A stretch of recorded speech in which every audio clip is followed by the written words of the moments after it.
Hello, hello, and a very warm welcome.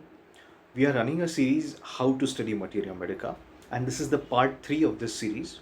If you haven't seen the parts 1 and 2, you can find the link in the description. The part 3 of this series is How to Study Allen's Keynotes. So, all those people who have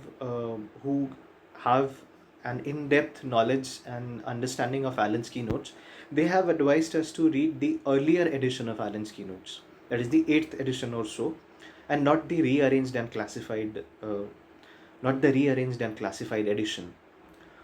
The reason is in the original form, in the earlier editions, the symptoms are arranged in the sequence of relative importance, and they are also graded as well. As you know, certain symptoms are given in bold and italic, and others are given in Romans.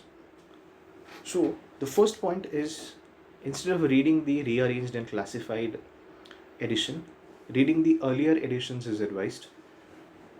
And one important thing to note about Allen's keynotes is Allen's keynotes is sort of a miniature or diminutive or a vest pocket of Herring's guiding symptoms. Lectures on homeopathic materia medica by Dr. Kent as well as the Allen's keynotes both are heavily influenced by Herring's guiding symptoms. And the relationship part of of Allen's keynotes is sort of directly adopted from Herring's guiding symptoms. So the first point that needs to be cleared, it is advisable to read the earlier edition, the 8th edition, if you are referring BJN, that the 8th edition, if you are referring some other publisher also. So kindly refer to the earlier edition and not the rearranged and classified edition.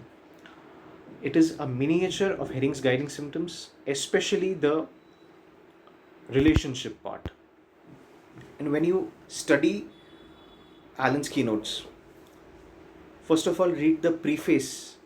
And in my earlier video, I have told you that read the preface of every materia medica that you undertake for study. So, in the name itself, Dr. H.C. Allen has used two terms. One is keynotes, and other is characteristics. So, one thing to be noted is all keynotes are characteristics, but all characteristics are not keynotes. All keynotes are characteristics, but all characteristics are not keynotes. So in this materia medica, in Allen's keynotes, you'll find a lot of keynotes as well as a lot of characteristic symptoms. So there can be an entire discussion, there can be an entire webinar on the keynote system of prescribing and the pros and cons of it, and the nuances of it. As of now, we'll not talk about that. Just keep in mind, all keynotes are characteristics, but all characteristics are not keynotes. So read the early edition, read the preface, and when you start reading a drug from Allen's keynotes, read the entire name. When you study Calcarea carb, see in Allen's keynotes, Calcarea austriarum, the word is used. And there is a particular reason why Dr. Herring has used the word Calcarea austriarum. So just to make it interactive, so you can share your own input why Dr. Herring has used the word Calcarea austriarum. And when you read any drug, read the full name of the drug. And when it belongs to a plant kingdom, read the common name as well as the family of that drug.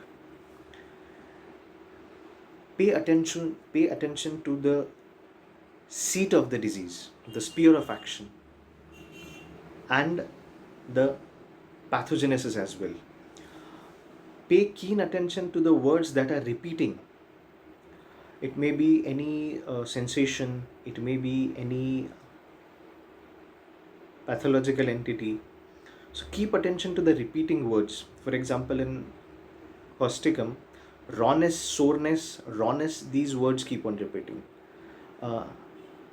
Paralysis, these words keep on repeating.